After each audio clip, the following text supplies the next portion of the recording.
Hi friends, just like অমৃতাতে তোমাদের সকলকে welcome. এই ভিডিওটা ভাবলাম তোমাদের সাথে একটু শেয়ার করি। কিছু কিছু ক্লিপিং না আমি এমনি ভিডিও করে রেখে দিই। এটা একটা শর্ট ভিডিও। সকালে বাজে 7টা। ঘুম থেকে উঠে আমার প্রথম কাজ হচ্ছে ব্যালকনিতে দাঁড়িয়ে একটু সময় কাটানো। প্রকৃতির সাথে সময় কাটাতে দেখবে খুব ভালো লাগে, আর বিশেষ করে যখন ঋতুরাজ বসন্ত এসে গেছে। চারিদিকে না ফুলের সমারোহ, পাতাগুলো খুব সুন্দর দেখতে, খুব ভাল লাগে। আর আমার ব্যালকানিতে বোগানভেলিয়া গাছ আছে।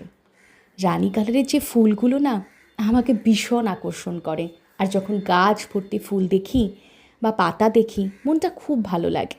তো আমার সকালটা এভাবেই কাটে। আর যেদিনকে ছুটি পাই সেদিনকেও ব্যালকানিতে দাঁড়িয়ে কিছুটা সময় নিজের জন্য কাটাই। নিজেকে সময় দেওয়াটা না খুব দরকার। রাস্তাঘাটটা একটু ফাঁকাই ছিল, কারণ সকাল 7টা বাজে। আস্তে আস্তে সবাই ঘুম থেকে উঠবে, যে যার কাজ করবে। অনেকে উঠেও গেছে, উঠে অর্ধেক কাজ হয়তো সেরেও ফেলেছে। কিন্তু আমি না একটু নিজেকে সকালবেলায় সময় দিই। তারপর চায়ের কাপ হাতে সময়টা কাটাই।